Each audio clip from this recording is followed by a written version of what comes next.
Hello, everyone. I'm Dr. Marty Ross, and this is another Conversations with Marty Ross MD tonight.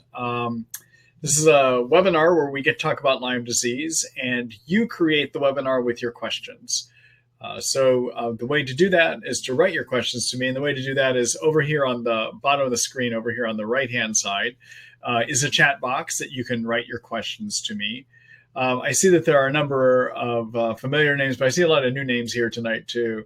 So please participate and please write your questions. I'll get through as many as I can tonight. Often I'm not able to get through most questions though, just because of the number of people that show up.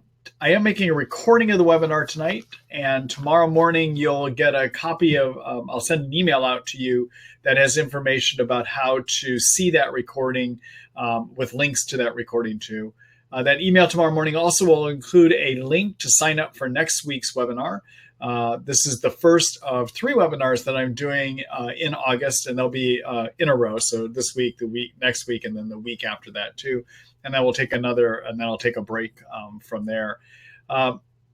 So yeah, I think that gives you some good background. It looks like it's the summer months right now. We have a good number of people signed up, but usually in the summer months, especially in August, is people are taking their last breaks before school heads back in. We're having a smaller turnout, so you may get plenty of opportunity to ask a number of questions tonight.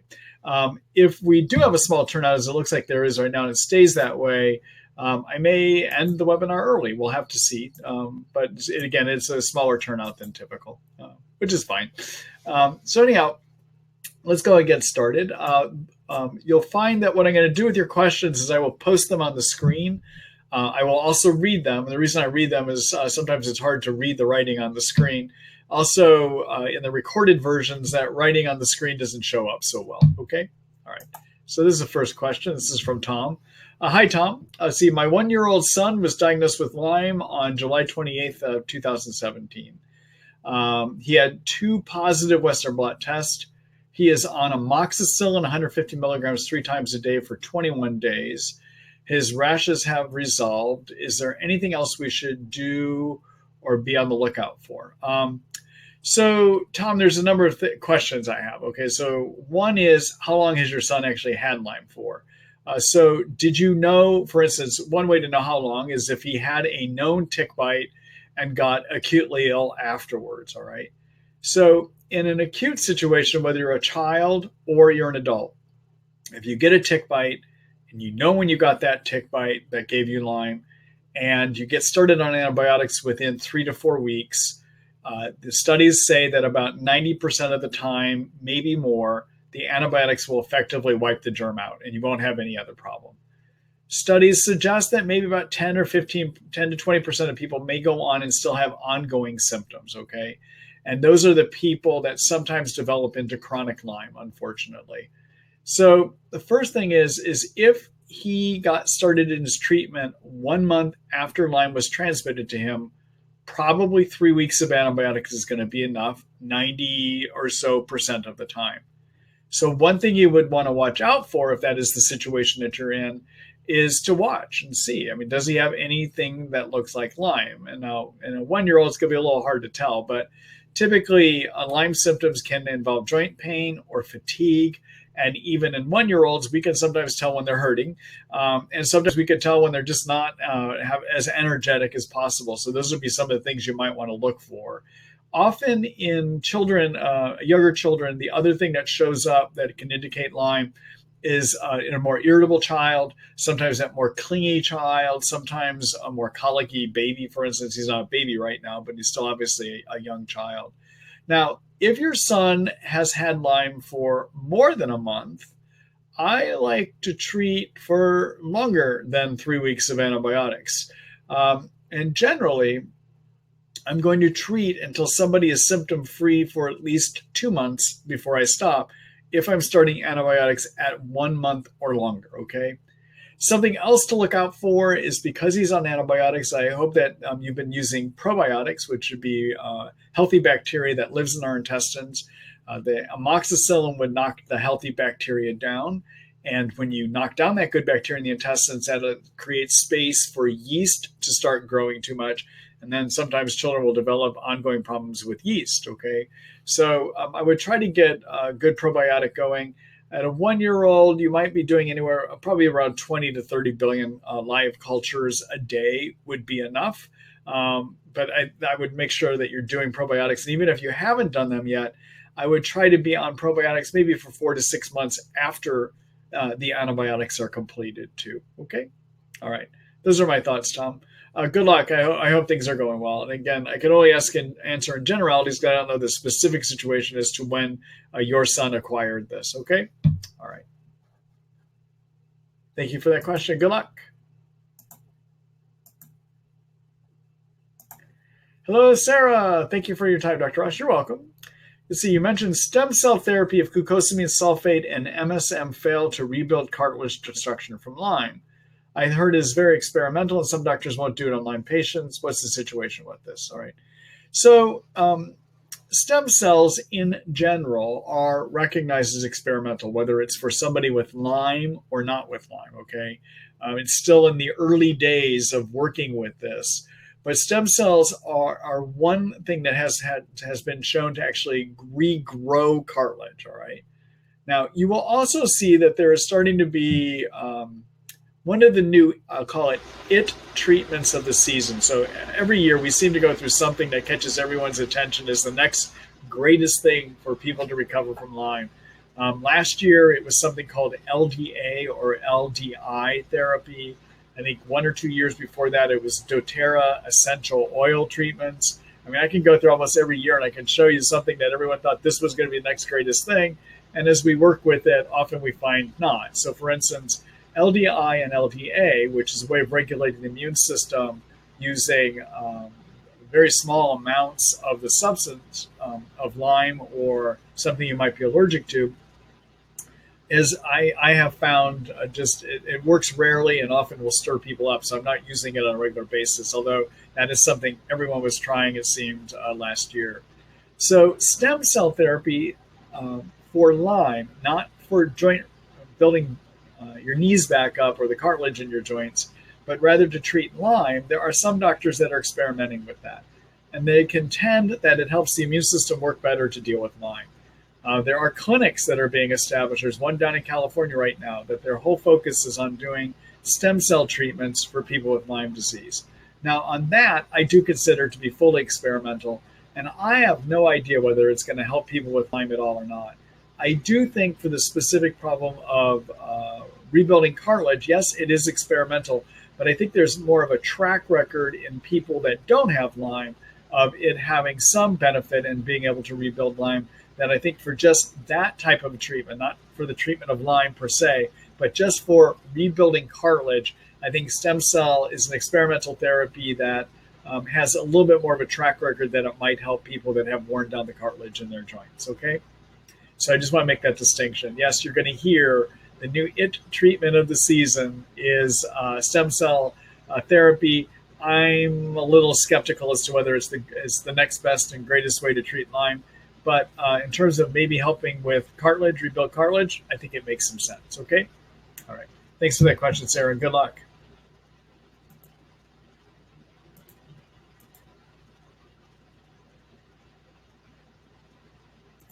Hello, Lauren. Let's see.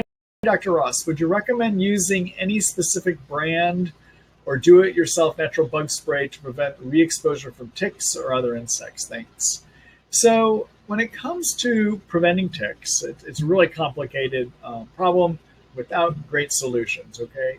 So I know that there are a number of companies that make quote-unquote natural solutions, which generally are some type of organic volatile oils, like volatile oils being things like thyme oil, oregano oil, peppermint oil. Any of the oils, those strong aromas may keep insects away, but they're probably not the best, strongest, or proven repellents. That's what I would say, okay?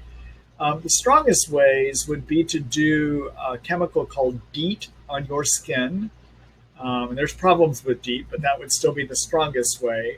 And then spraying your clothes with something called permethrin. There's sprays that you can get that will do that too. Those probably are the strongest ways. And then to tuck your pant legs in, wear long pants, tuck those pant legs in. And then the best thing you could do is frequent tick checks, okay? Now, this season, we're just having a monster of a problem out in the East Coast and even the upper Midwest. There evidently was a warmer winter, I think 2 winters ago, not 2016, but 2015, I believe, which is now leading to more rodent populations, which have the ability to, ticks can feed on them and get Lyme from them. So we're seeing a big problem, especially out of the East Coast, which much more Lyme disease happening this season. But I have to be honest with you, we just don't have great ways of fully preventing ticks. The problem with the DEET that I talked about, DEET, although is probably great at preventing tick bites or insect attachments, DEET is a neurotoxin. So, I mean, you got to be careful about how much of this stuff you use and how often, but yet it is still the strongest way of doing it. Okay? All right. Thanks for that question, Lauren.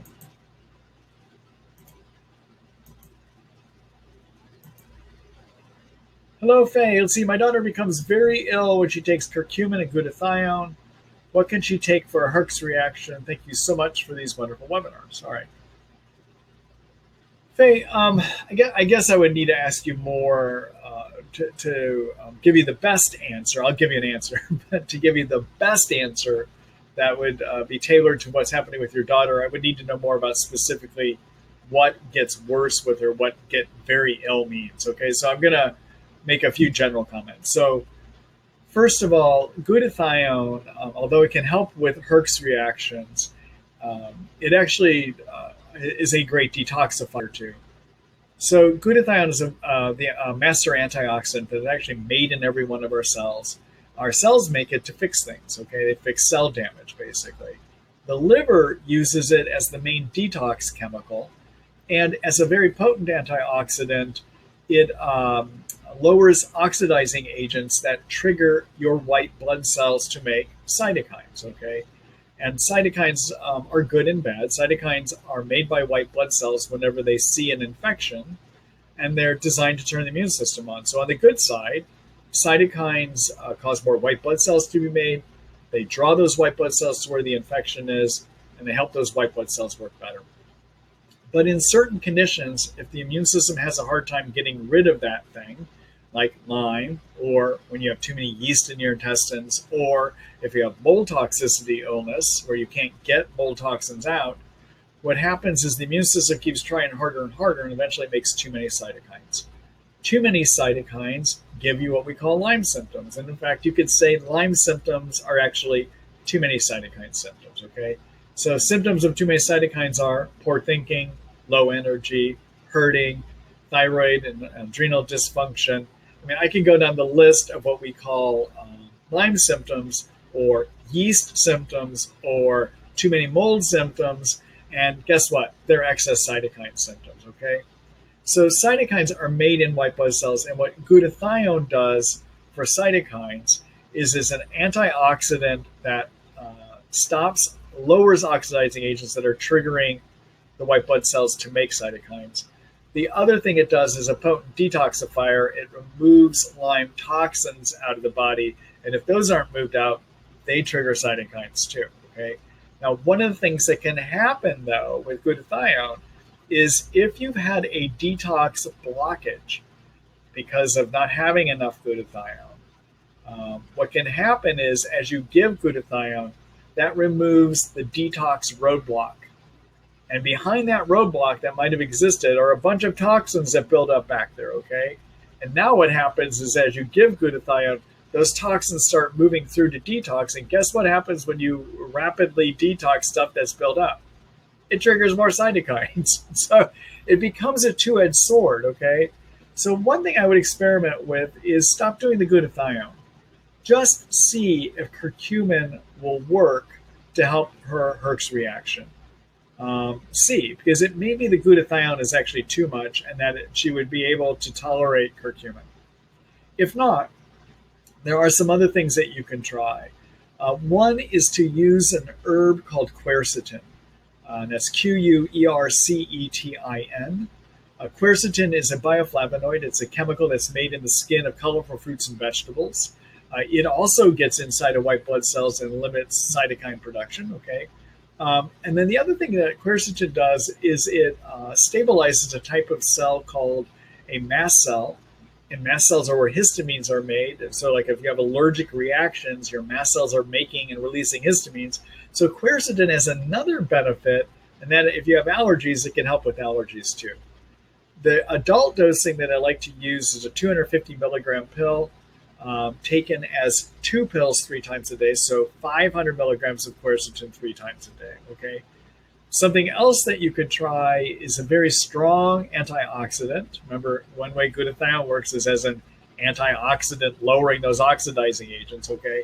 Another very good antioxidant is brown seaweed, and brown seaweed is also called Ecklonia cava. That's Ecklonia, Ecklonia, and then cava, Cava. So Ecklonia cava is brown seaweed. It's a very strong antioxidant, actually. And if you were to take 2 pills of that twice a day, that can also lower those oxidizing agents. So you could do a quercetin Ecklonia cava combination, okay? So Ecklonia cava, the product I like for that is a product made by Allergy Research, and it's called FibroBoost, and that's FibroBoost. 2 pills twice a day. Quercetin, I prefer a Thorne product just because I think it's a higher quality product, okay? So those would be some thoughts for you, okay? If you want to read more about these ways of lowering cytokines, let me do a quick screen share. I'm just going to show you an article that I've written about that.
All right. So, Faye, good luck to your daughter. I hope that gives you some ideas to give a try to, okay?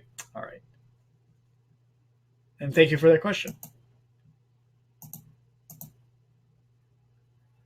Hello, Kobe. Kobe says okay. So, okay, back to you, Kobe. I wonder if there was more to that, more of a question, but I guess we'll find out. Hello, CJ. Hi, Dr. Ross. What can you tell me about lufeneron? Thank you. So lufeneron, everyone, is an insecticide. And yes, we use it in the world of Lyme disease because Lyme requires that we do some crazy things sometimes. It's actually not that crazy to use it, though. So let me talk to you about what it is and why we use it. So we use it to treat yeast. I will sometimes use it if the standard treatments that I use to treat yeast don't work. I might try lufeneron, okay? So a problem with yeast these days is that we're starting to see a lot of resistance developing to the agents that we use. So the most common thing I use to treat yeast is a combination of nystatin and diflucan. Nystatin helps. It's never going to get rid of too many yeast when it's there, but it helps. But the main agent is diflucan. And diflucan is in a family called the azoles. Other azoles are sporanax, also known as itraconazole, ketoconazole. Increasingly, we're seeing resistance to diflucan, and sometimes when yeast get resistant to diflucan, they get resistant to the whole family, even the strongest member of that family called itraconazole. If that doesn't work, then sometimes I'll use something called Lamisil, which was designed to treat toenail fungus, but increasingly we're even seeing resistance to that, okay? And then finally, the last regular prescription medicine I might use if everything else fails is something called amphotericin B. And amphotericin B is a medicine that's only manufactured for IV administration, but I give it orally. So that means I have a compounding pharmacy mix it up so that I can give it to my patients orally. Now, amphotericin B will work about 95% of the time when you have yeast, but it's going to take about 2 months to get done. You dose it at 200 milligrams 3 times a day, but a pharmacy will have to mix it up. I do want to warn you, for those of you that are listening or are thinking about trying amphotericin B because nothing else is working for your yeast, that it has, if you read about it, you're going to see that it looks like the most toxic medicine in the world. I mean, it can be a downright horrible medicine in terms of toxicity, but that is only if you take it IV. And as you just heard me say, I use it orally, okay? And the reason that it's only made IV is that it was designed for people with yeast and fungal infections in their blood, and it is not absorbed in oral form. It does not get into your bloodstream in an oral form. And that's great for us because we're trying to treat intestinal yeast.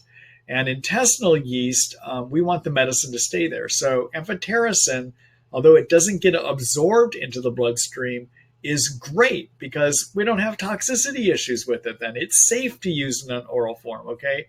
So 200 milligrams 3 times a day, that's where I go if Lamisil and the azoles, like fluconazole, diflucan, are not working, okay? If all of that fails, then I'm going to look at lufeneron, all right? So what is lufeneron? So lufeneron is included in a number of insecticides. And what it is it is a chitin synthesis blocker. So chitin is a fibrous compound that is found in the shells of insects. So you know those brown insects, right? The hard brown shell they have. The major fiber in that is chitin. Yeast also make chitin. That is what their covering is made up of too. So if you block the production of chitin, yeast eventually cannot repair damage that happens to them and they die, all right? Now, lufeneron has not had any human safety experiments done. There have been chimpanzee safety experiments done, and it looks like in chimpanzees it's safe to use. I think the reason the pharmaceutical companies have not been doing human research on this is they can't make money on this stuff. They make more money on the expensive pharmaceuticals. I will let you know we do not have any chitin in us. So chances are this is a medicine that's not going to hurt us. I probably have used it to treat yeast in about 200 or so people. Out of those 200 or so people, I find it beneficial about 80 to 85% of the time. And I'm just reflecting my experience, okay? I have not collected this data to publish a research project on it, all right? And of those 200, I have only had one person have bad reactions to it. And what that reaction was, it was an allergic reaction, okay? So she started having allergies. Now, we can be allergic to anything, okay? The problem is, though, is that when you're allergic to lufeneron, it takes a long time for the stuff to get out of you. It's a very fat-soluble medication, and it builds up in your fat cells when you take it. And things that are fat-soluble take a long time to get out of you. Animal studies suggest that this may take about 2 months to get out of you, maybe even longer, okay? So my experience with my one patient that had allergic reactions on it was that it took about 2 months for her allergic reactions to go down. Now, I did some aggressive detox work with her to get it to go out more quickly, but I want to let you know that it's a potential problem. But one person in 200, okay? That's a rare complication. All right, so where do you get this? Oh, so how do you take it? So usually the current manufacturer that I'm using, or the current company that's making it, is an Australian company. And the pill comes as a 750 milligram pill. For an adult, I like you to take 4 of those 750 milligram pills 1 time a day, 3 days in a row, and then be off for 11 days. And I like to have people do 4 rounds of that, okay? So a treatment is 8 weeks, okay? 4 rounds of 3 days on, 11 days off. Second thing about lufeneron, to increase its absorption, I like people to take it with olive oil. And what I have people do is I have them open up the capsules, empty them out, and dump them into a tablespoon. And then to that tablespoon, add olive oil and add enough to basically fill it up. And then take your finger and mix it up so that it blends in, and then take it, okay? So that's usually how people do it. You might get herxes on those first few days, But for a number of my patients, this is the way that we get rid of their yeast. When I have no other options, that's what I will use. Okay. I have to tell you though, I would still consider it experimental. We have not had human experiments, even though I've had only one bad reaction on it with one of my patients. I tell them this is experimental. All right. This is what we do when nothing else is working. All right. So where do you get it? You get it out of a company you go to a website called candidacapsules.com. And that's Candida, Candida, candidacapsules.com. Now, there's a transition happening, okay? So they had a warehouse in Canada, and recently I think they've been having some issues getting the drug into the country, into Canada out of Australia. My understanding is they still are selling it, but you'll have to check the website to see for sure. I know they've had some trouble getting it though, okay? But that's where my patients get it when they want it. One bottle is enough to last that whole 8 weeks, okay? All right. If you want to read more about this or what I just said, I actually have an article about it or other ways to treat yeast. Let me just do a quick screen share again.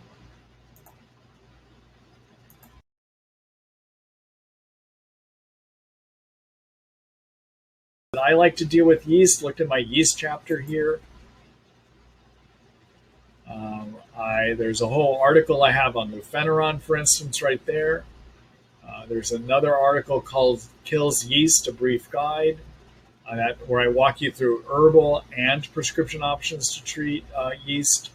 I also talk about my favorite probiotic here to prevent yeast, which happens to be a soil-based probiotic. And here's an article I have, a silent problem, do you have yeast? Gives you information to help figure out if you might have too many yeast, okay? Again, earlier tonight, I was telling you that the reason people feel bad in Lyme is that their immune and yeast can be one of those things that triggers excess cytokine production, all right? So sometimes if you have a decline for no other reason, think yeast. In fact, just a kind of a pearl that I've learned in managing this disorder. If I've got somebody that's been doing better with Lyme and then suddenly they start doing worse, one of the first things I'm going to try to figure out is, do they have too many yeast based on what their symptoms tell me? Okay? All right. So take a look at those articles. It gives you a lot of good information about yeast in there. All right. Thanks for that question, CJ, and good luck to you.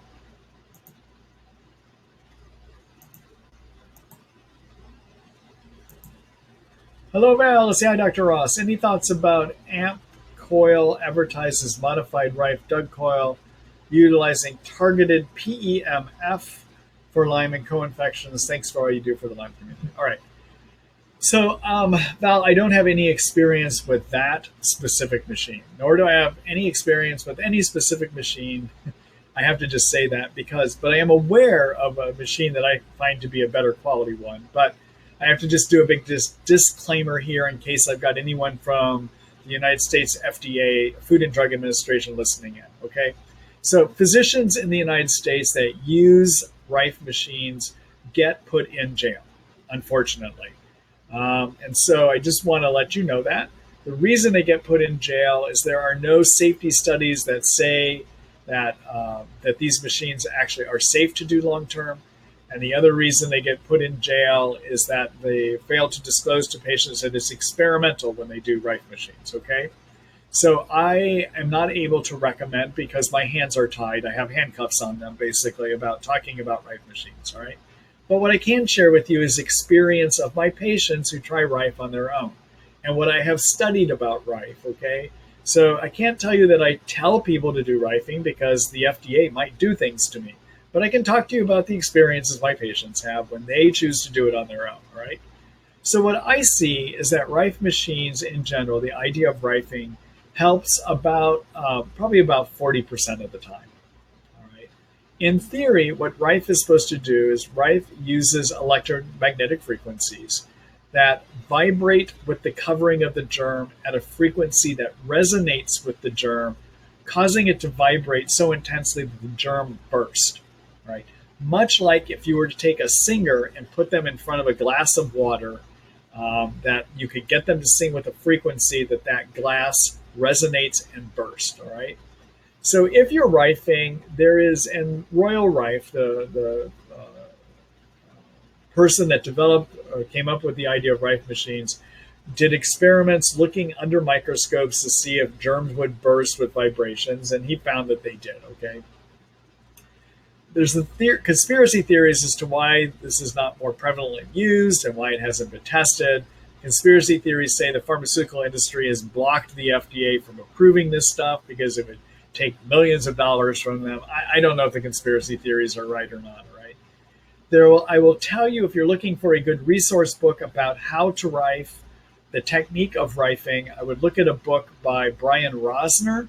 That's Rosner. He has a Lyme handbook, Lyme and Rife handbook.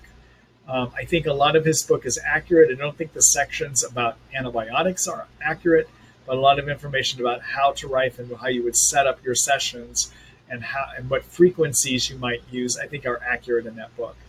All right. Now, Brian points out in that book, and I agree, that you've got to be careful with rifing in terms of whether it covers all aspects of Lyme. So many of you know Lyme lives in you in 3 states. So there is something called a spirochete. That's the corkscrew-looking thing. Many of you have seen pictures of that. There's also a form of Lyme that lives inside of cells that's called intracellular Lyme, where it actually loses its covering and moves inside. And then there's a microscopic cyst form of the germ, all right? Now, the cyst form has a covering, all right? So in theory, it is possible, in theory, Rife probably does work against the spirochete. It may work against the microscopic cyst form of the germ, but it doesn't make sense that it would work against intracellular Lyme, because when Lyme moves inside your cells, it loses its coat. It doesn't have a covering anymore. So there's nothing for the Rife to vibrate with, okay? So generally, if somebody's going to rife and they want to know if there's anything else they should do, I'm going to tell them they probably want to be on an antibiotic that takes care of cyst and intracellular Lyme. And so you could do that either with something called rifampin, or you could do that with something called Flagyl. Okay, those are just my thoughts on. Okay, the other thing about rifing, if you're going to do it, be careful. You do not want to rife while you're herxing, and sometimes that means you're going to rife. You're going to do a session maybe once a week, maybe once a month. Okay, but for the how-tos about how to do it, take a look at Rosner's book. For a book about frequencies that people have found effective for Lyme, take a look at a book by a PhD named Nina Silver. That's Silver. She's written a book about that has different frequencies that have been found to be helpful for Lyme and anything, actually, any condition. Okay. So I want to be clear. I'm not endorsing rifing. I'm just letting you know what the experience is and the rationale behind it. Okay. All right. I will say one thing about concerns the FDA might have about safety. Yeah, we haven't had human experiments done, but we live in a world of electromagnetic frequencies. I mean, the lights that I'm using tonight for this webinar so you can see me, I have electromagnetic frequencies. My cell phone has electromagnetic frequencies. And yes, maybe for some of us, it isn't the best thing to be exposed to these, but in general, most of us tolerate them well, and we don't have evidence of increased cancer or anything like that, all right? So anyhow, those are just my thoughts on it, okay? All right. Good luck to you, Val.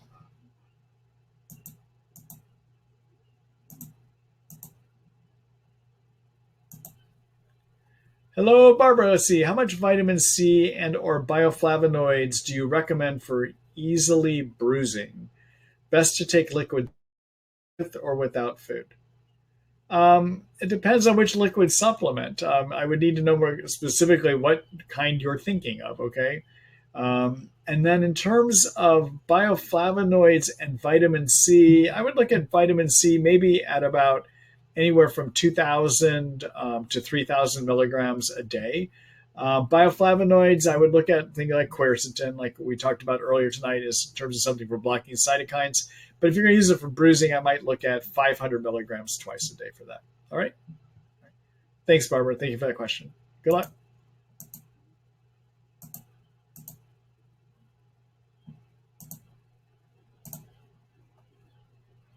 All right. Hello, Kobe. So this Kobe said hi earlier. I read that too. Okay, and this looks like Kobe's question now. Let's see. What do you think of pulsing minocycline and Tindamex every other day for Lyme? I think I read you suggested pulsing them 4 days and 4 days on, 3 days off. Would that be better? And would it be okay to use an antifungal like nystatin or diflucan on the off days to help control candida? So let's talk about the why of pulsing, and then let's talk about ideal frequencies, okay? So pulsing has the idea behind doing pulsing is that it can might help treat something called persister Lyme, all right? And the other thing is it might decrease the amount of toxicity that your organs have in the body, all right? So let's talk about what persisters are. So persister cells are some of spirochetes and some cyst Lyme forms that when Lyme germs are exposed to antibiotics over a long period of time, some of those spirochetes and some of the cyst will convert into what are called persister cells. And what happens with a persister cell is persisters slow their metabolism way, way down to the point that they just start ignoring the antibiotics, okay? They're not resistant technically, because if you wake them up, they'll start responding to the antibiotics again, all right? So there were some Petri dish experiments that were done out of Northeastern University in Boston about 2 years ago that did show that, yeah, that idea of having persisters is correct, that you can get persisters in Lyme. And on their experiments, they showed that when Lyme is continuously exposed to antibiotics, that about 20% of spirochetes in their Petri dish experiments and 20% of cyst turned into persister cells, okay? So they were one of the first labs to document that this actually happens in Lyme.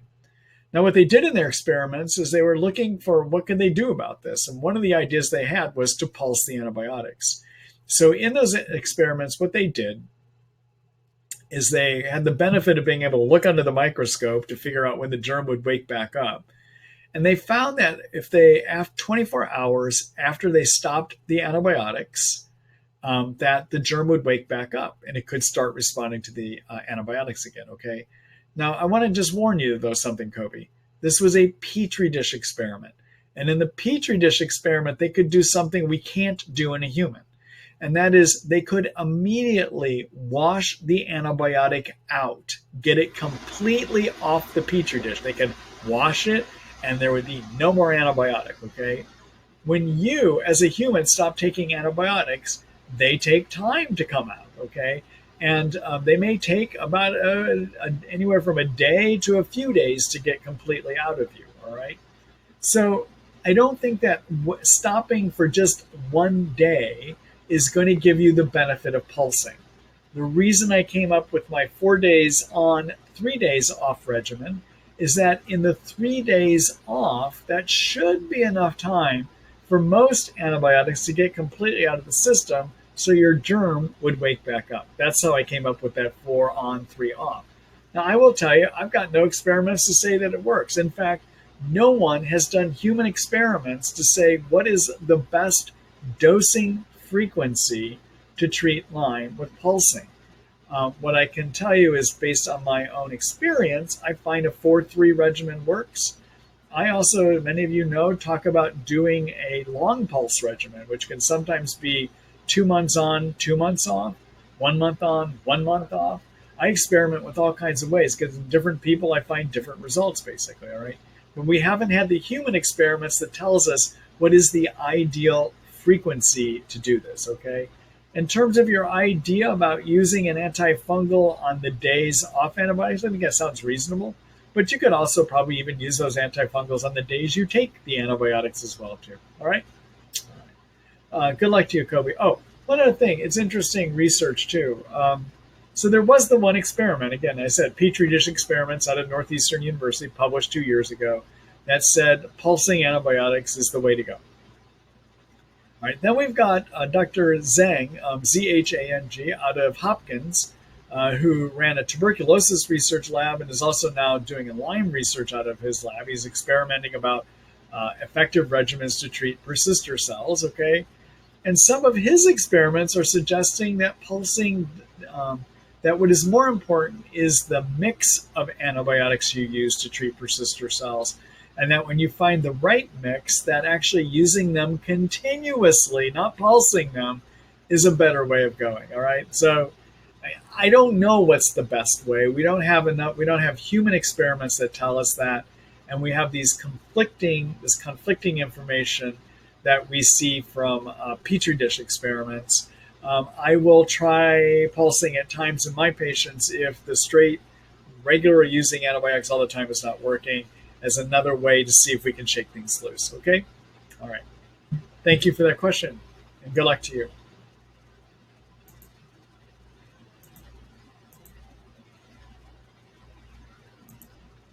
Hello, Colleen. Let's see. I'm having eyesight difficulties. Some days my eyes are just blurry. I can't seem to find the right contact lens prescription anymore. What do Lyme patients do about this while they treat? Uh, I don't have, Colleen, I'm sorry about that. I don't have an ideal solution for you on this. There are some people that do have this really difficult vision changes where their vision is just constantly fluctuating. And I think it has to do with my theory on this, and we don't have research that proves why this happens. But your focus is determined by the shape of the lens of the eye. And that lens shape is determined by how the muscles, there are muscles that hold the lens in place that can make it smaller or bigger, more plump or thinner, okay? And those muscles, to work correctly, have to be innervated correctly. They have to have the right nerve signaling to make them work right. And I think what happens in Lyme is that you have infection of the nerves that in some people causes instability of the neurologic function of that lens, and therefore you don't get correct focusing of that lens. I would make sure, if you're having these difficulties, that you're treating both Lyme and you're treating Bartonella. I think that Bartonella sometimes can be part of these difficult focus situations. But beyond that, beyond treating those germs, the only other thing I would suggest is get on some glutathione. Glutathione is a very strong antioxidant. I mentioned it earlier tonight. It helps with detox, but it helps fix things from the inside. It's a nerve repair medicine. It can help fix nerves, okay? So I like using a product called a liposomal glutathione. Liposomal means it's microscopically wrapped in fat. And I would do a product called Trifortify, which is made by a company called Research Nutritionals. It's a good liposomal product. 5 milliliters one time a day of that. The other thing I would do is to repair your nerve fiber coverings. And what can help with that is a supplement called NT Factor. NT Factor is made up of the fats that make up your cell membranes and also makes up the covering of the energy factories found in those nerve cells too, or all of our cells. They're called mitochondria. And I would do NT Factor 2 pills 3 times a day for 2 months, and then decrease it down to 1 pill 3 times a day for 4 months. You might also want to do some coenzyme Q10, 400 milligrams 2 times a day. But do not use CoQ10 if you are on Mepron or Malarone to treat babesia, because they will interfere with the functioning of those medicines. Okay, all right. So that's my nerve repair formula that I just told you about. If you do not eat red meat, you're also missing a protein that helps your mitochondria generate energy to heal your nerves. That's a protein called carnitine. Carnitine carries fat and sugar into your mitochondria, which are the cell factories of all your cells. And you have to have fat carried to the inside of your mitochondria to be burned into cell fuel. If you don't eat red meat at all, you're not getting enough carnitine probably, and you can have mitochondria dysfunction for that, okay? So let me just show you a quick article you can read about nerve repair and mitochondria repair. I do the same formula also. People have really low energy that is not getting better after 6 to 9 months of treatment. I'm going to fix the mitochondria. It's doing the same things I just told you, okay? So I'm going to do a quick screen share here.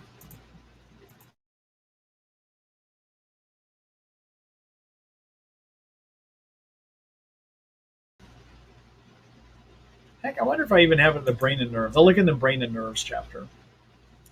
Yeah, so take a look at this article called Neuropathy Repair, Heal That Tingling, Numbness, and Pain. I talk about how to fix mitochondria and your nerves there. The other place that I discuss it with a very similar content would be in the chapter called Energy and Fatigue. And you would take a look at this article called Power Up, Energy and Mitochondria. That would do it as well too. Okay, all right. Let me go back here. Oh, one other thing. So I usually get asked either in emails or sometimes it's part of these webinars, where do I get these supplements? All right. So you got to be careful with supplements, everyone. Although generally I've given you generic names and sometimes brands. The only time I'm giving you brands is I want to make sure that you get a good quality. Okay. So this is my supplement store. This is where my patients get their supplements. And so if you're looking at what products do I carry ones that I think are good quality. I carry ones that tend to be sold just to doctors' offices, and they tend to have done a better job, I believe, and from my investigations, of picking high quality ingredients that have a greater chance of working and also not using a lot of artificial fillers. Okay. So for instance, if you're looking to see what is the curcumin that I recommend, you could go ahead and type in curcumin and hit the go button here. And you're going to see there's a few products I have that have curcumin in them. There's Cytoquel is one, and this Mariva 500 is another one. But you can already see the brands that I'm recommending. These tend to be high quality brands. Okay. So this is, again, anyone can buy here. You could buy here, but feel free to buy here. But also, if you're just looking to see what is it I recommend that I have found helpful, take a look at my supplement store. All right. And this is Marty Ross MD Supplements, and the URL is treatlyme.com. And again, my book is at treatlyme.net. Okay, so I hope you hear the differences there. Okay. All right. Let me go back here.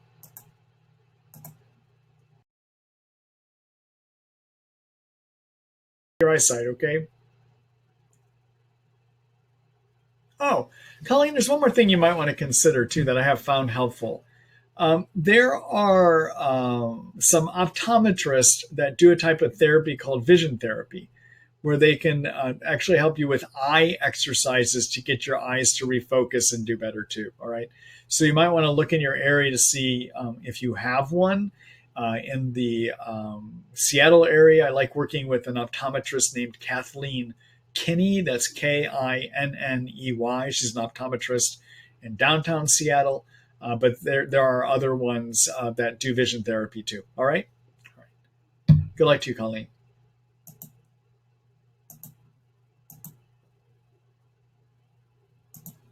Hello, Lisa. Let's see. What is your advice on treating pediatric Lyme patients ages 18 months, 3, and 12?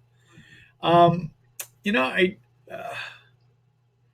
that's a really big question. I would need to know more about specifically what's happening with them. Okay, but it's the same principles I would use with adults. It's just that I'm probably not going to tend to use as many supplements because it's hard to get kids to take things. Okay.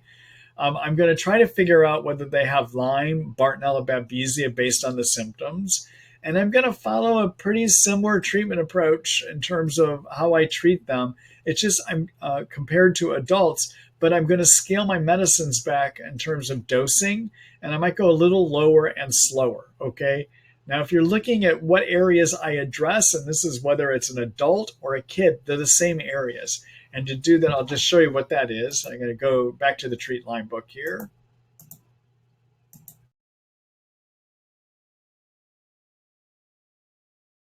Let's take a look at my treatment protocol. Okay.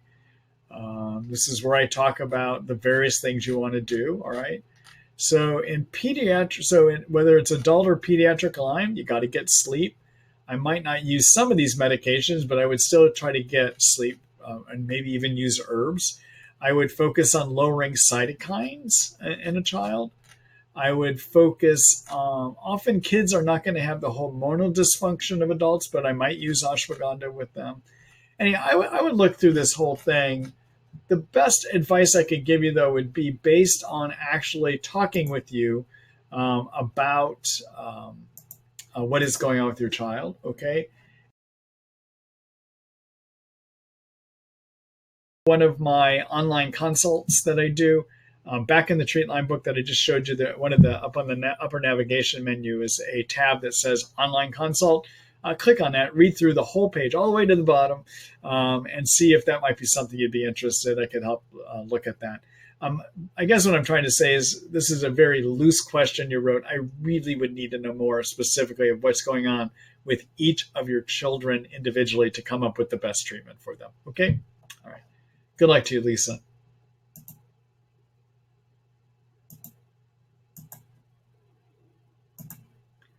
Hello, Gloria. Let's see. Thank you so much for dedicating time to us. You're welcome. My question is, I'm wondering if you've heard of a live blood cell analysis where they prick the finger, take a blood sample, look at it under a high-powered microscope, and can supposedly see pathogens in the red blood cells. So, Gloria, I don't know if those things are accurate or not. I am aware of them, but I don't. For instance, spirochetes, you can't just see a spirochete under the microscope. It's a very hard thing to do. So I'm not sure what those analyses mean, actually. I don't trust them. I'll put it that way.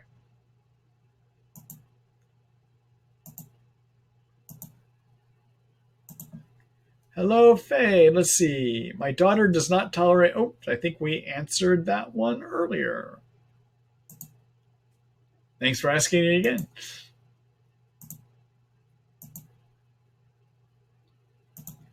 Hello, Holly. Let's see. Epsom salt baths can be helpful to detox. What is your opinion about chlorine-based hot tubs? Does the heat kill Lyme bacteria? How high should the hot tub temperature be set? All right, hold on here just a minute.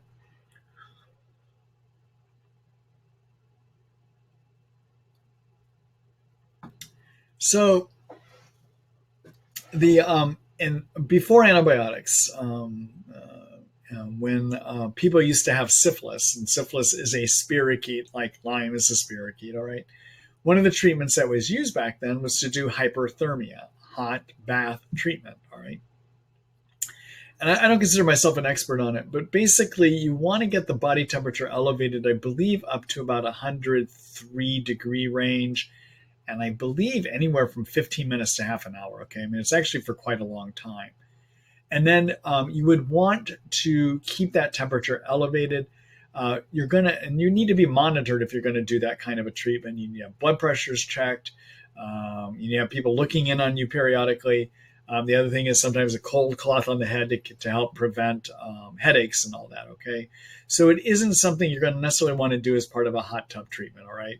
Because usually the baths are even going to be hotter than the kind you can get with a hot tub. So it isn't something I would suggest doing unmonitored, all right? And then the other thing about heat, though, whether you can get yourself up to 100, your body temperature with the thermometer up to 103 degrees or not, any kind of heat, though, is like an Epsom salt, like your hot tub, is going to heat you up. And when your body gets heated up, that causes blood vessels to dilate in your body, which allows greater blood flow, if you will, into the deep tissues. So that means you get a better flow of your antibiotics even into deep tissues, all right? The other thing that happens when we heat up in any way is that toxins in us get moved into the bloodstream, and from there about 20% get sweated out, and the other 80% go to the liver, where the liver has to change them from a fat toxin to a water-based toxin, moves them out into the intestines where we poop them out, okay? So heating up, even below that 103 degrees I was telling you about, has benefit of carrying your antibiotics or herbal antimicrobials deeper into you and helping with detox, all right? In terms of the chlorine, it's a toxin you're going to be breathing, and I think it's better not to do chlorine. You might want to see if you can find a hot tub that does ozone as terms of their way of killing rather than doing chlorine, okay? All right. Those are my thoughts on that. Good luck to you.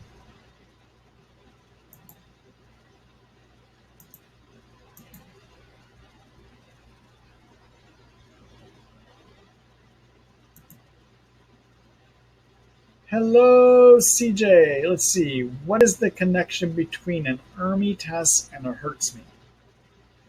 All right. So ERMI and HERTSMEs, I love those. Those are tests that are proposed to be used by Richie Shoemaker.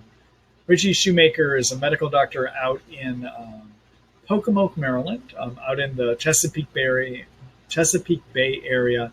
And he is the granddaddy, the founder of the idea or the theories around mold toxicity, and the fact that he's been able to show with his science that around 25% of people, when we get exposed to mold toxins, are not able to remove them. Okay, so Dr. Shoemaker is the guy that came up with the idea that if we get exposed to mold toxins, that it can contribute to illness and maybe a big cause of illness.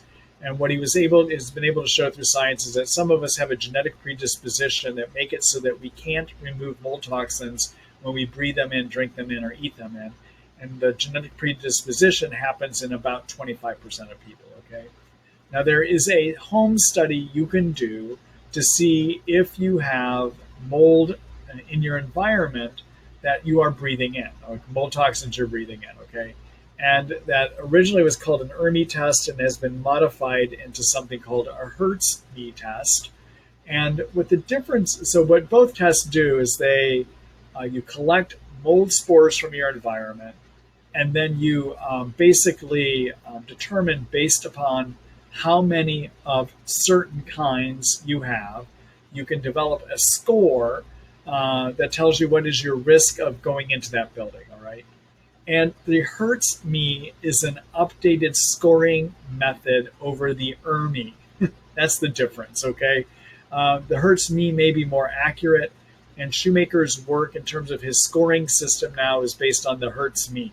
But it's just an updated version of scoring them, basically. That's what my understanding is, okay? All right. So thank you for that question. I appreciate it, CJ. If you want to read more about the Hertz-Me, I would go to survivingmold.com, which is Richie Shoemaker's website. And he has a search function on there. I think you can type in Hertz-Me, where I think he has an article that explains it. Richie is kind of not the most decipherable physician. He tends to talk in ways that are very complicated and writes in ways that are very complicated, but you may be able to find some information, more information than I was just able to give you there. Okay? All right. Thank you for that question.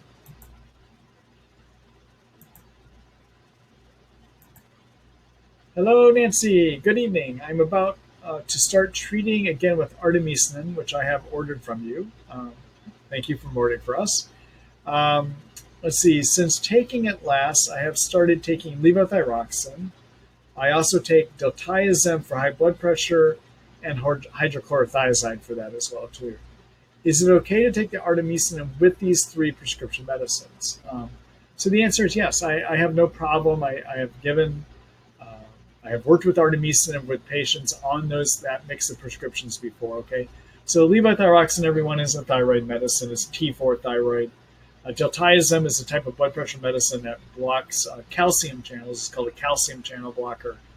And hydrochlorothiazide is a diuretic. It makes you pee, but it also relaxes muscles and blood vessel walls. That's how it works, okay? The artemisinin, for those of you that are not aware of it, is an herb that we can use to kill babesia. And the way that I use it is to have people take high doses of it for 3 days in a row and then be off of it for 11 days. That's why Nancy is talking about restarting it, okay? The reason I have people take 11 days off is there is an enzyme that the intestines can develop that can deactivate the artemisinin.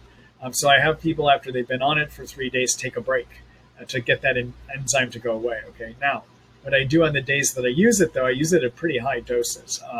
I try eventually to get my adult patients up to 5 100 milligram pills taken 3 times a day. So 500 milligrams 3 times a day.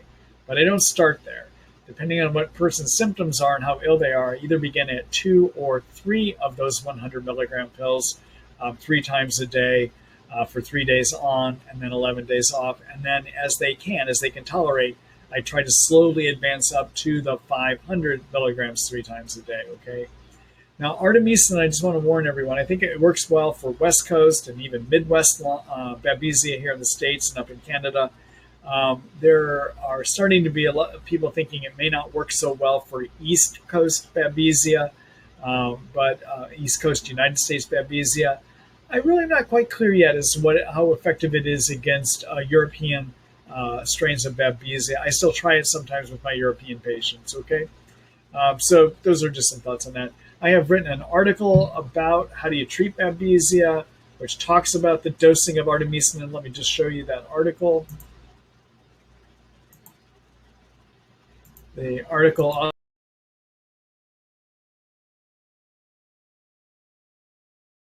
look at the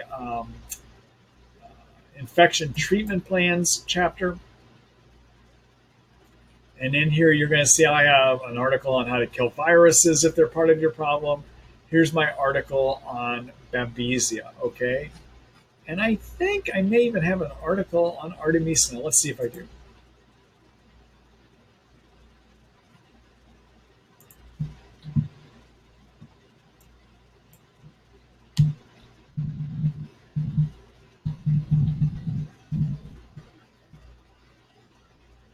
Nope, it looks like I just have it in my article called Kills Babesia Brief Guide. I talked to you about how to use it, okay? All right. Let's see here.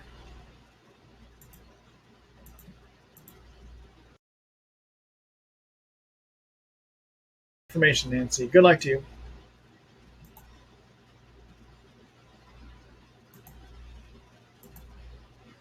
Oh, there's a second part from Nancy here. Just a minute. Also, it seems as if my Babesia symptoms seem to recur during the summer months. Is that typical? No, I haven't seen that be typical before. That doesn't mean it's not typical for your Babesia, but I just haven't seen that as something that happens on average with my patients. Okay. In terms of how long to treat Babesia, generally I try to treat for a minimum of 4 to 5 months. I try to treat for at least one life cycle of red blood cells. Babesia lives in red blood cells. You want to kill the Babesia in new red blood cells as they're being generated, basically, okay? And we try to do that over one life cycle of red blood cells. An average red blood cell will live about 120 days, so about 90 to 120 days, that is, all right? All right. Thanks for that question, Nancy. Good luck.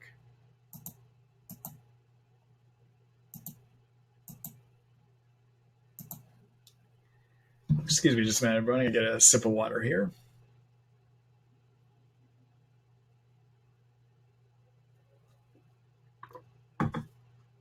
All right.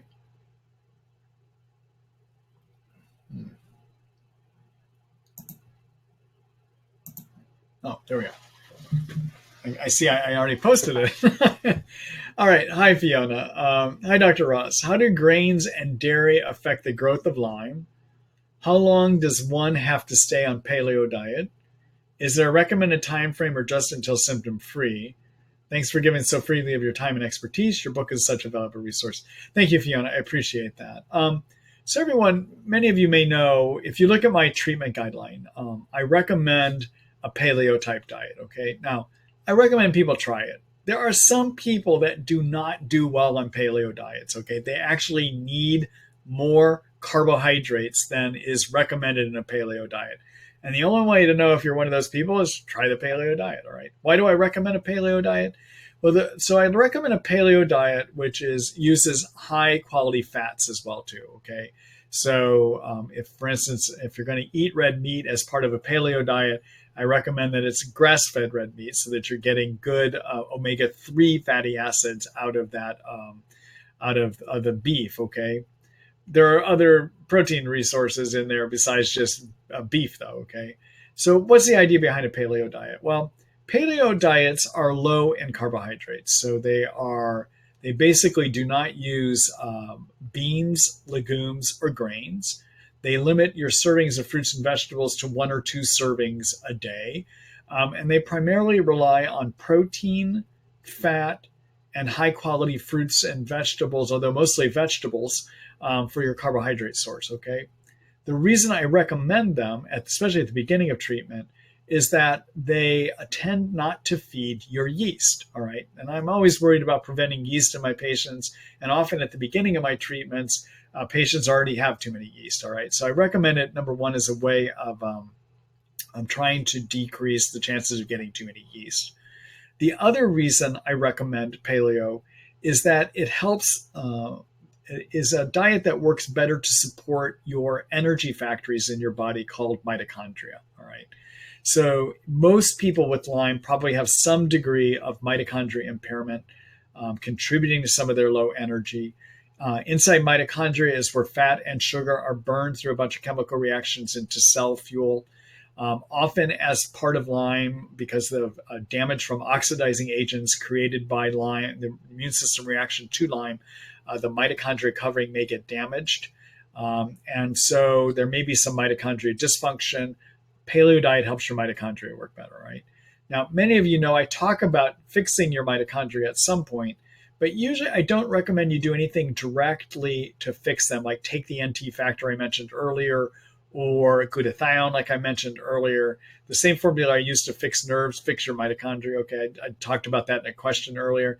I usually don't recommend you start trying to take specific supplements to fix your mitochondria until you're about 6 to 9 months into treatment, because often doing the basic steps I recommend in my treatment recipe that I showed you earlier, doing those basic steps like getting sleep, like lowering your cytokines, like getting yeast out, like fixing your adrenals, like killing Lyme, killing Bartonella, killing Babesia, doing those things will allow your mitochondria to start to heal on their own, and you may not need to do anything, all right? But I still recognize there is a degree of mitochondrial dysfunction that's probably happening in most people with Lyme at the beginning of their treatment. So I like using a paleo diet to help address that, okay? So again, I recommend paleo for 2 reasons. One is it helps prevent yeast or can help treat yeast because it's low carbs, you're not feeding your yeast. And secondly, I recommend it because it helps your mitochondria work better, all right? Now, back to your question then, do grains and dairy affect the growth of Lyme? No, I don't think they do. They do affect the growth, though, of yeast. Okay, so that's why I recommend it. Let's see, how long would you be on it? I usually recommend it until you start getting some better energy, and then I think you might feel free to cut back. I would still limit simple sugars going in, like cookie, candy, cake, ice cream, okay? But I think once you start having dramatic improvements in how you're feeling, I think you could change over, okay? Now, and again, I will let you know, there are some people I just cannot do paleo, and they get worse on a paleo.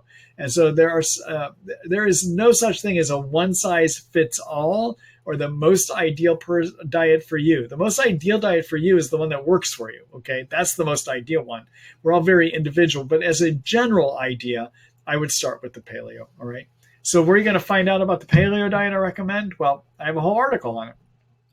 So, and it's got resources you can even download. It's got a couple videos, or maybe I think 3 videos I threw into it too.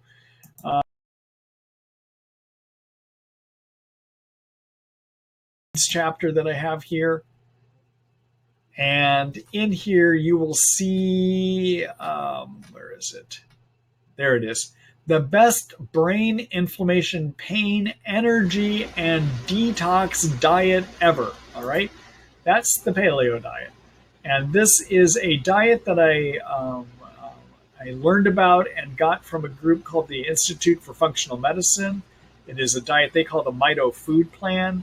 They said I could go ahead and publish it and let you have the access to this material as long as I didn't charge for it and as long as I recognize that it came from them. All right. So read through here. There's some videos. There's some downloads about how do you figure out how to work with it.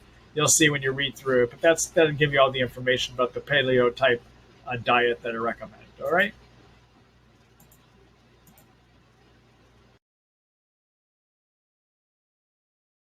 Question.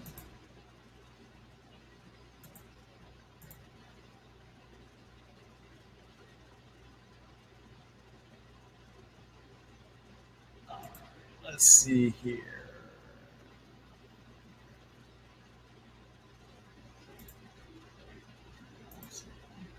Hello, Kobe again. Let's see. Hi, Marty. This is a repeat of my earlier question in a slightly different way.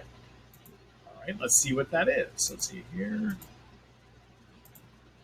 There is a 60-day pulse protocol of minocycline and Tindamax every other day to keep the concentration of antibiotic low enough that it doesn't trigger Borrelia to go into cyst form or evade the antibiotic.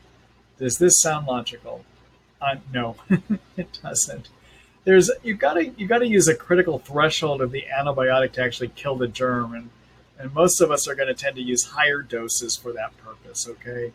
Then I don't think that there's no science that says by using low dose antibiotics that you prevent the germ from going into a cyst form. I'm not aware of that science. Okay. Um, if not, would you suggest another pulse time schedule for? Yeah. So again, the pulse schedule I recommend is either 4 days on, 3 days off. I recommended that to you earlier. There's a whole article I've written about pulsing where I talk about both short pulsing and long pulsing. 2 month on, 2 month off is long pulsing. All right. And let me go ahead and show you that one real quick.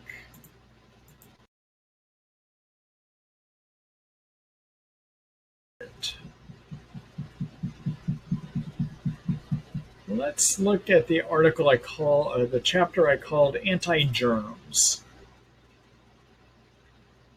Yeah, there you go. So there's an article called How to Pulse Antibiotics for Lyme. Okay, take a look at that article. It tells you the ins and outs of short pulsing, which means like 4 days on, 3 days off, or long pulsing, 2 months on, 2 months off. All right, that'll give you an idea of how I recommend doing it.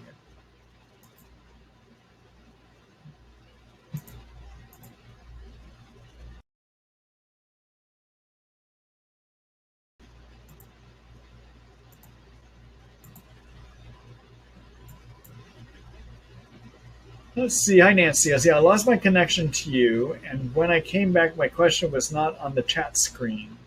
Please let me know if you don't show it. Nancy, I'm not quite sure whether I answered your question or not. I don't often remember. I just kind of go through them one at a time. So I'm sorry if I didn't get to it. All right. Probably though, if you posted it, and I've been through it already. If you posted it, actually, it would have been on my list. I'm not quite sure if I got to it yet, if I did your answer, or whether it's still coming up. All right.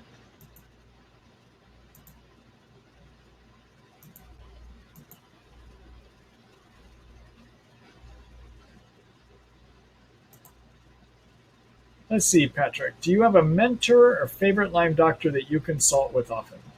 At this point, no. I basically I at one point I did, and when I started treating Lyme back in 2004, I would talk with Burrascano sometimes. I would talk with a guy named Steve Harris down in California. Over time, by going to courses and learning on my own, by trying things out with my patients, I now have become the expert that other doctors turn to be quite honest. So I'm frequently consulted by other physicians. And at this point, no, I don't think I have anyone else that I regularly turn to. I will sometimes talk with some of my colleagues, just kick ideas around with them. There's some colleagues that I work with here locally, but generally I'm learning things at conferences. I'm trying out new ideas that I come up with and try them on my patients to see if they're going to work. But generally, I'm not having anyone that I regularly mentor with at this point. Okay, it's actually kind of the opposite way around. All right. All right. Thanks for that question, Patrick.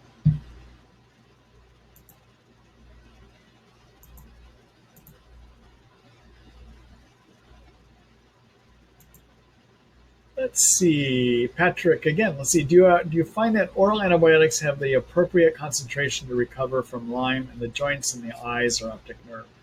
So yes, I do. I find my experience says that oral antibiotics are going to work effectively for Lyme, no matter where it is, 85 to 90% of the time.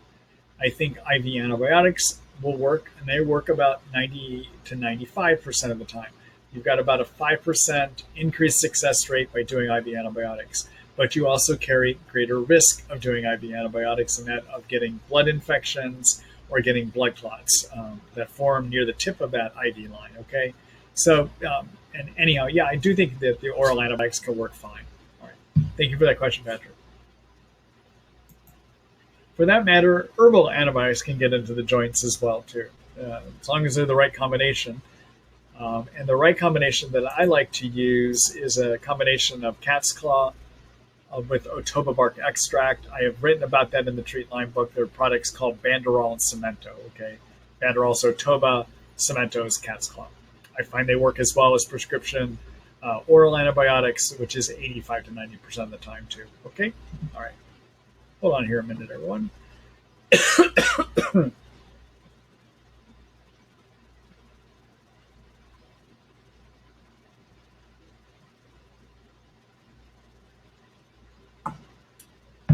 All right, let's see here.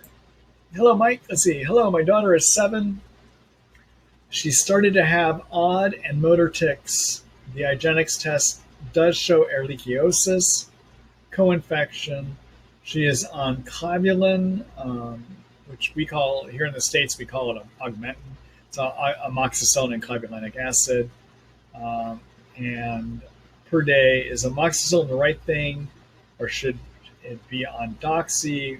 What is our time window before it's too late? All right. So this gets to be a little complicated.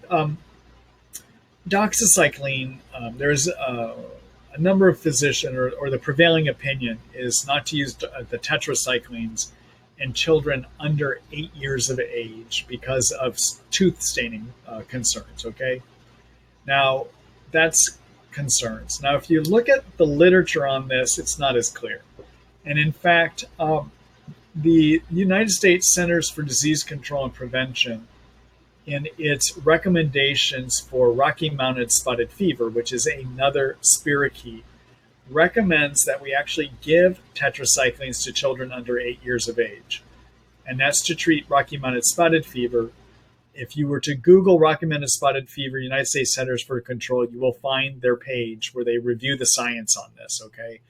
And they actually say in their review of the literature for using doxycycline short term, which is about 2 weeks, I think 10 days to 2 weeks to treat Rocky Mountain Spotted Fever, that they feel comfortable saying that there isn't evidence of permanent tooth staining that happens in children under 8 years of age, okay? But I want to just caution, it's still a shorter term doxycycline use, all right? Now, so that's the United States Centers for Disease Control reviewing the literature. They think short-term use of doxycycline in children under 8 years of age is safe, doesn't stain the teeth, all right? And actually, as I've reviewed their science, I would agree with that. But you can go read it yourself, okay? All right, now, the Ehrlichia that you mentioned is a Lyme co-infection. It's an infection that can be transmitted by tick bites. Amoxicillin probably isn't going to do anything for it. The best antibiotics for Ehrlichia and another co-infection called anaplasma is the tetracyclines. What would I do in a situation like this? Knowing of the CDC, United States Centers for Disease Control Research, where they looked at this and the science I've looked at, I think for short-term use, doxycycline for about 2 weeks would be safe to do with your 7-year-old, okay? And I find that doxy for 2 weeks is enough to get rid of ehrlichiosis. So you might want to add in 2 weeks to deal with the ehrlichiosis, okay? All right, now, in terms of this treatment that your 7-year-old is on, when children or adults have a lot of tics of their eyes with this illness, I wonder sometimes about Bartonella being part of the picture. That doesn't mean it is, but I would want to make sure that your doctors and you consider, does she have Bartonella? Now, Bartonella is a co-infection too. It's a bacteria. The testing for it is not perfect. And so she could have negative testing and still have Bartonella. The reason it's not perfect is that we estimate 30 different strains of Bartonella, 28 to 30 different strains. Majority of those are recognized as veterinarian strains or animal strains, but we think they cross over when you have Lyme. They can get into us as humans, and they become part of the problem. We don't have testing for those, all right? We can test for something called Bartonella henselae, something called Bartonella quintana, which are generally recognized as the human strains, but we are not able to test for those other strains. And so I usually will look in terms of determining if Bartonella is there at the symptoms, all right? So symptoms that make me think of Bartonella are pain on the soles of the feet, adults or children that have a lot of anxiety. Anxiety sometimes is produced by Bartonella. Depression sometimes is produced by Bartonella. Neurologic hypersensitivity, so twitching of the eye, sound sensitivity, light sensitivity, touch sensitivity, all right? Restless leg syndrome, which is a feeling of things crawling on your legs and irritating you to the point you feel like you got to move your legs a lot. Okay, that's restless leg syndrome. Irritable bowel, interstitial cystitis, which is an irritability of the bladder caused by inflammation of the bladder lining, where people feel like they got to pee frequently, or they do pee frequently, or they have burning on urination, and they don't have any bladder infection. do a urine culture to see if you have bacteria growing in the bladder. That's interstitial cystitis. That can sometimes be caused by Bartonella, okay? So look and see if your daughter has enough of those symptoms suggesting Bartonella. And if she does, she should be treated for that. And amoxicillin isn't going to be good enough for that either, okay? So those are just some thoughts. If you're, to be honest with you, there may be enough complexities here with your daughter about whether there's Bartonella, what's the best antibiotics to use, etc. You may do well to set up an online consult with me, or I'd be glad to review things and try to give you some of my input. Okay. I'm going to do a quick screen share here because I'm going to show you some resources you can look at to help figure this out. But again, I want to show you that if you need more input from me than I can give in this kind of a format, how you could do one of my online to get my opinion. I do write a note that you can share with your physician. So if it does require antibiotics, they might prescribe them for you. I would take a look at this tab called Online Consult. I would have you read all the way to the very bottom below this, make your appointment. So the how it works, the disclaimer, and the requirements. The only problem with this consult service is I cannot order tests for you when I do it, nor can I order antibiotics or prescriptions for you. My medical board requires that I see somebody in person at least once before I can prescribe for them.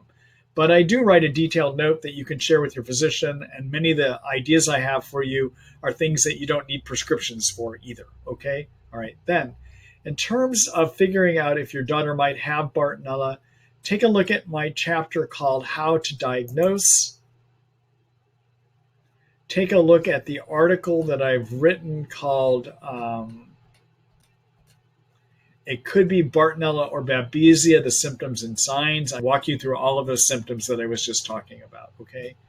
All right, then in terms of what's the best way to treat Lyme, what's the best antibiotics to use to treat Bartonella, take a look at my chapter called Infection Treatment Plans, read the article called Kills Bartonella, and read the article, called A Lyme Disease Antibiotic Guide, okay? I will tell you, once you get the Ehrlichia cleared with at least 2 weeks of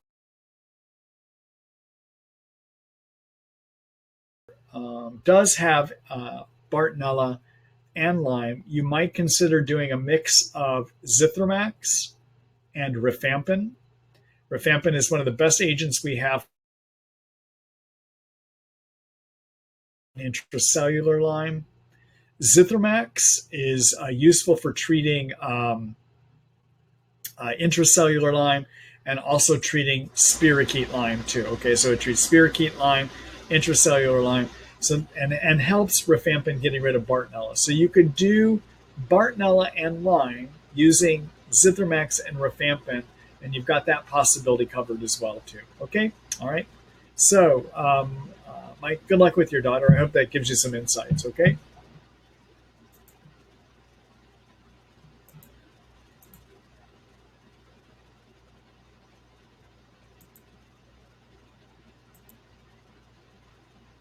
Aha. Nancy, I see your question again about artemisinin, diltiazem, hydrochlorothiazide, and levothyroxine. Yes, I answered it earlier. I hope that you were here to hear that. If not, listen to the recording tomorrow, okay?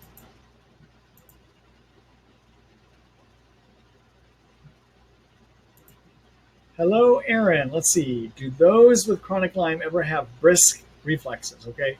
Yes. So what brisk reflexes are, everyone, is when somebody taps your knee reflex, for instance, that knee just goes really quick up and back down again. Okay, that's a brisk reflex, all right? Brisk reflexes sometimes suggest that you have nerve irritation, or it can indicate nerve irritation. And one of the things that can irritate your nerves is Lyme, and Bartonella can sometimes too, all right? Now, just so you know, some of us are just made with brisk reflexes though, all right? So one of the things I'll try to do to help figure out if it's brisk reflexes from Lyme or Bartonella is to ask my patients, what were these like as a kid? Did your parents used to talk, or did the pediatrician used to mention that, wow, those are quick reflexes, okay? And so you have to think back as to whether they were quick before you got Lyme or not. If they weren't quick before you got Lyme and now you have brisk reflexes, it's a sign of irritation of your nervous system, basically, okay? All right. Good luck to you, Aaron.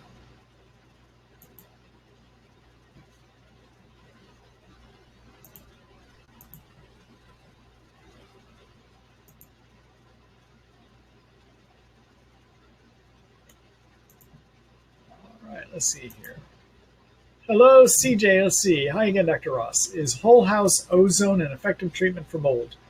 I don't know. I've never seen it used before, so I'm not clear if it is something that would work or not. I haven't seen any literature on that, nor have I seen that any of the major doctors that work in the area of mold and mold toxicity do they recommend it. Okay, the answer I would say is I don't think so, but I don't know for sure. All right.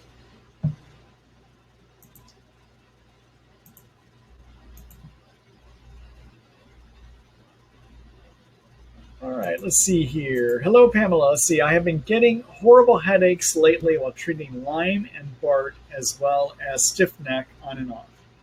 Is there a way to tell if there is a brain issue and encephalopathy causing the headache?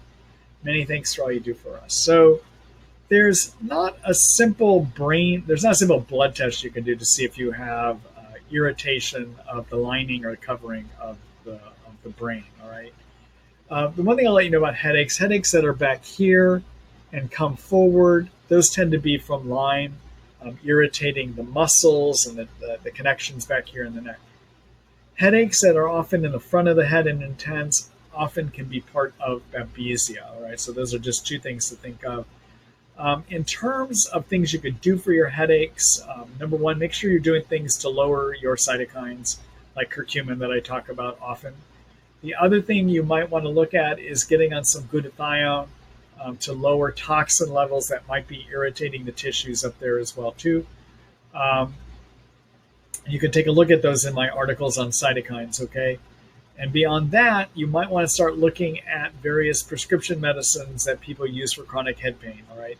So things like antidepressant medicine sometimes can help. Sometimes anti-seizure medicines can help. And the last thing you might want to look at is look at the symptom list for babesia. There's an article I've written called How to Diagnose Babesia. See if you've got babesia, okay? Because again, it can be part of those big frontal headaches as well too. All right. So I don't have much more time than that, but just a brief answer to that question. All right. All right. So listen, everyone. That is it for me for tonight. I've got two Basenji dogs that come with me here to work that are starting to glare at me, saying it's time to take them home to walk.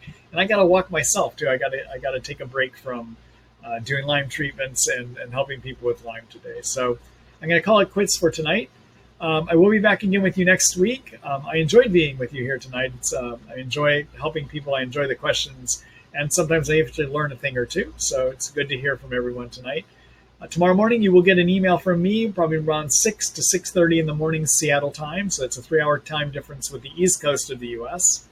And in that email, we'll have links to the recording and also a link to sign up to next week's webinar. Okay, I hope you'll join me then. In a second here, if you want to go poke around the Treat Lyme book, I'm going to send you over to the Treat Lyme book, and you can poke around from there. Okay, all right. Good night, everyone. Look forward to seeing you next week. Bye-bye.